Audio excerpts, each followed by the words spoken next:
Hey guys, so today we're going to talk about your TDEE and the effects of that on your body, and to understand the words and how we work out how many calories you should be eating, how many calories you shouldn't be eating. And also it's a great thing to know because you can then adapt your intake based on these things that we're going to talk about.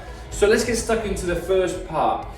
What does TDEE actually stand for? So TDEE is your total daily energy expenditure, okay? And it's made up of 4 components, okay?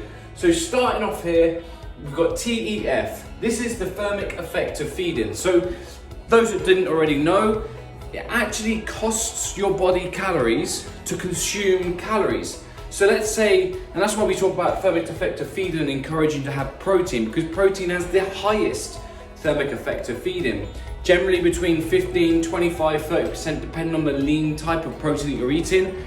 But that 15 to 25% of calories that you've eaten, so let's just say I'm eating a chicken breast as lean as it can be. I eat 100 calories of chicken and it's say 25%. I'm losing 25 calories per 100 calories that I'm consuming just on the body's digestive system and systems to get it through into the intestines for us to get rid of it, okay?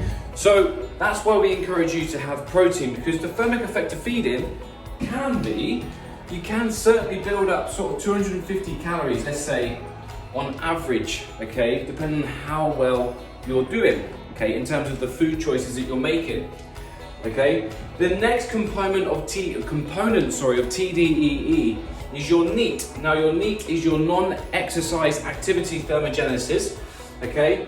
And let's just say, so that's your walking, okay? That's your cycling, that's the exercise that you do outside of the gym. That's taking the stairs instead of the elevator, okay?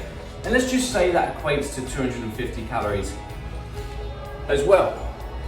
Now, what a lot of people don't know and what a lot of people don't understand, that just for me to stand still and do this all day, my body has to consume calories, use body fat, the energy source, to keep my body functioning. Internal functions, the amount of muscle that I have, the lean muscle that I have, the body has to burn calories for us to be able to function, okay? Now, I know mine's roughly about 1600 right now, okay? So my BMR is roughly about 1600. I would say on average people's for a female, I would say probably about 1500 for a female, okay? So we've got 500 here, 1500, that's taken us up to 2000 calories, okay?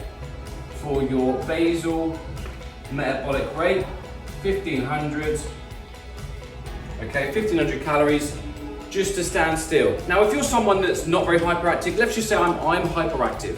I like moving, I point my fingers a lot, I talk really fast. Now I'm burning calories whilst doing that, okay? If you're someone that stands there and does the presentation like this and doesn't really move, okay, and so on and so forth, then this is going to be a lot lower, okay? And the way we can work out, so I get a lot of questions about, can I burn body fat if I'm not exercising, if I've got an injury or if I'm disabled or whatever it may be. We can base your intake, okay, to put you into a calorie deficit based on these 3 components alone, guys, okay? So when we work out your TDEE, we're obviously working it out because we're almost forcing you, we're encouraging you to train 3 times a week, which is the next thing that I'm gonna come on to here. We've taken into consideration your training, but if you were to just not train and you wanted to still lose body fat, what I would say, where we base things so you've got the calorie deficit, you've got in maintenance, and you've got surplus, okay? Those 3, it's a different video completely, right? But you've got deficit, okay, surplus, and you've got, maintenance here, maintenance, then you've got surplus, okay? And this is essentially negative body fat, staying the same, okay? Let's do that, and then this is plus body fat, okay? These components generally 500 calories in between each one. So let's just say if we were to eat 2000 calories a day, we'd be in maintenance. If we were to go over by 500 calories, for instance, or over by 1 calorie, you'd be gaining body fat, so you'd be in surplus, okay? But to be in a deficit, we gauge this on a 500 calorie deficit here. So our intake is here, okay? And this is how much we eat. So that would be 1,500 calories a day without training, okay? Just based on your NEAT, just based on your thermic effect of feeding, and also your basal metabolic rate.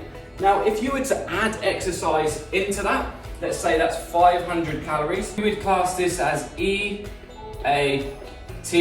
which is exercise activity thermogenesis, okay?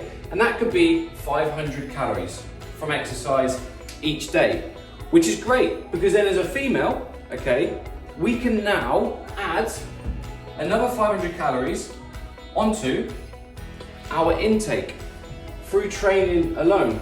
But you can definitely still burn body fat if you were to not exercise and all you would do is reduce your intake based on your current BMR, your non-exercise activity thermogenesis, and your TEF, which is your thermic effect of feeding. So yes, you can 100% burn body fat whilst not moving, but obviously the greater the EAT is, okay, which is your exercise activity thermogenesis, the better all of this is going to be. The more you can potentially consume, the better balance you can have, the better the lifestyle you can have, because you'll be able to allow for those meals or those nights out and things that you actually genuinely want to do.